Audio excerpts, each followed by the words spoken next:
Witam Państwa ponownie na kanale Sunset Talks, w miejscu, gdzie psychologia spotyka się z duszą, nauka spotyka codzienne życie, a zwierzęta okazują czasami więcej sensu niż niektórzy ludzie po 3 kursach rozwoju osobistego.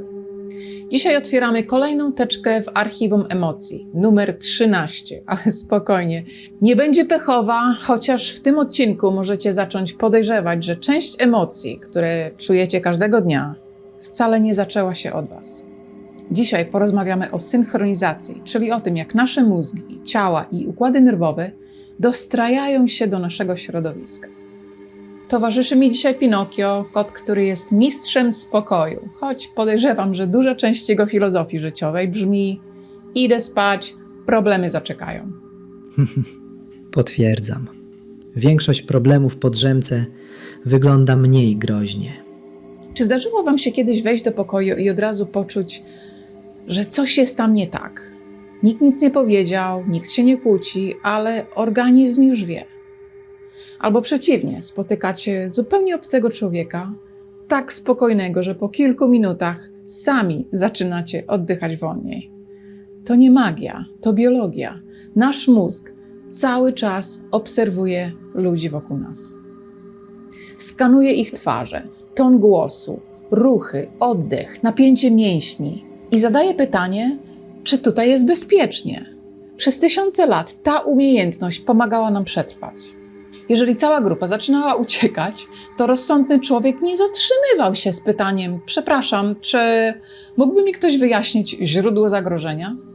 Najpierw się biegło, analizę zostawiało się na później. Dlatego emocje do dzisiaj są zaraźliwe. Panika jednej osoby może rozlać się po całym pomieszczeniu, ale spokój jednej osoby również. Czyli można zarazić się spokojem? Dokładnie. To bardzo dobry wirus. Poproszę więcej takich. Jednym z mechanizmów odpowiedzialnych za synchronizację są neurony lustrzane. To niezwykłe komórki mózgu, które aktywują się nie tylko wtedy, kiedy sami coś robimy, ale również wtedy, kiedy obserwujemy działanie innej osoby. Dzięki nim dzieci uczą się przez naśladowanie. Dzięki nim ziewanie jest zaraźliwe. Dzięki nim potrafimy poczuć cudze emocje. Nasz mózg przez chwilę tworzy wewnętrzną wersję tego, co widzi u drugiej osoby. Jakby mówił: sprawdzę, jak to wygląda, gdybym był na jej miejscu. Ale jest też ta druga strona. Mózg nie zawsze pyta, czy chce przejąć jakąś emocję. On po prostu ją zauważa. Dlatego warto uważać, czym karmimy swój układ nerwowy, bo emocje też mają dietę. Agenci FBI często analizują zachowanie ludzi, którzy mogą nie mówić prawdy, ale nie szukają jednego magicznego znaku. Nie każdy, kto patrzy w bok, kłamie. Nie każdy, kto się stresuje, coś ukrywa. Największą wskazówką jest często brak synchronizacji, czyli moment, kiedy słowa i ciało opowiadają 2 różne historie. Ktoś mówi: jestem spokojny, ale jego ręce są napięte. Głos przyspieszony, a ciało przygotowane do ucieczki. Albo mówi: bardzo się cieszę, a wygląda, jakby właśnie dostał jakiś mandat. Nasz mózg zauważa takie rzeczy. Dlatego czasami nie umiemy wyjaśnić, dlaczego komuś nie ufamy. Po prostu czujemy, że coś się tam nie zgadza. Interesujące. Czyli ludzie cały czas sprawdzają, czy inni mówią prawdę? Tak, nasz mózg cały czas szuka zgodności między słowami, emocjami i zachowaniem. Rozumiem. To wiele wyjaśnia. Co masz na myśli? Znam wiele dziewczyn i zauważyłem pewien wzór. Najpierw mówią, że mają na imię inaczej. Potem okazuje się, że ich wiek też jest trochę elastyczny. A IQ czasami chyba mierzone jest metodą: czuję, że jestem bardzo mądra. Pinokio. Spokojnie. To nie jest krytyka. To obserwacja. Jaki jest wniosek z tej obserwacji? Że jesteś jak każda dziewczyna, którą znam. Kłamie, kiedy mówi, jak ma na imię, ile ma lat i jakie ma IQ. A potem i tak wychodzi za mąż z miłości. To chyba najdziwniejszy komplement, jaki kiedykolwiek słyszałam. Starałem się. Teraz wyobraźcie sobie sytuację, w której od waszego opanowania zależy życie innych ludzi. 17 stycznia 2009 roku pilot Chesley Sullenberger, ksywka Sally, znalazł się w sytuacji, której nikt nie chciałby przeżyć. Jego samolot zderzył się z ptakami i stracił oba silniki. Na pokładzie było 155 osób. Przed nim była rzeka Hudson, a czasu było bardzo mało. Czy Sally się bał? Jasne.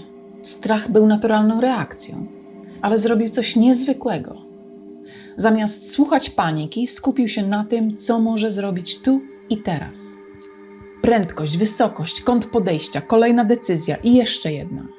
Dzięki temu bezpiecznie posadził samolot na rzece Hudson. Uratował wszystkich na pokładzie. To właśnie jest inteligencja emocjonalna. Nie brak emocji, ale umiejętność powiedzenia im: usiądźcie teraz z tyłu, bo ja prowadzę. Mam dla was dzisiaj coś, co osobiście mnie bardzo fascynuje. Wyobraźcie sobie, że wchodzicie do stajni. Nic nie mówicie, nie dotykacie konia, po prostu stoicie obok niego. A mimo to, po kilku minutach jego organizm zaczyna dostrajać się do waszego. Badania pokazują, że podczas spokojnej interakcji z człowiekiem u koni może dochodzić do synchronizacji rytmu serca i reakcji układu nerwowego. Czyli im większe zaufanie między człowiekiem a koniem, tym wyraźniej można zaobserwować to niezwykłe zjawisko. Brzmi trochę jak science fiction. Ale konie od milionów lat przetrwały właśnie dlatego, że są mistrzami odczytywania sygnałów płynących z innych istot. One nie analizują naszych słów.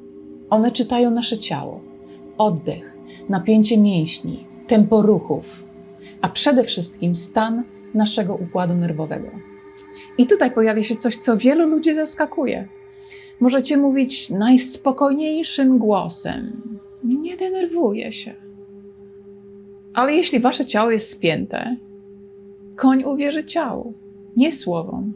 Dlatego jeśli ktoś boi się koni, to najprawdopodobniej konie także będą się tej osoby bały.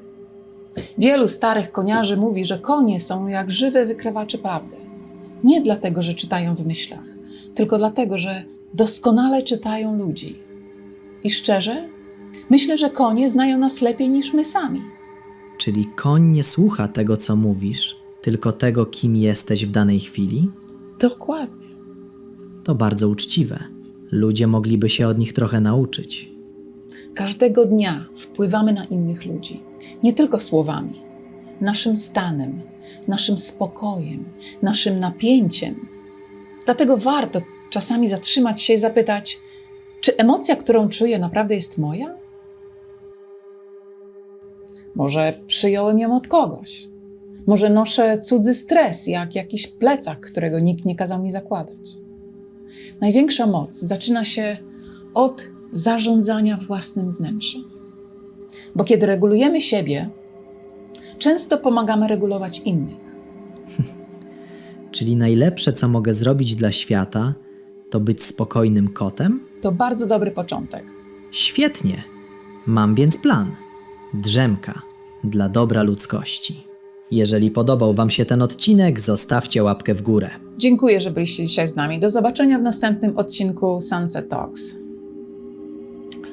Czasami jedna spokojna osoba potrafi zmienić atmosferę całego pomieszczenia. A może być, że kiedyś wy będziecie właśnie tą osobą. A teraz, jeśli pozwolicie, idę zsynchronizować się z kanapą. To relacja, która od lat działa bez żadnych zakłóceń.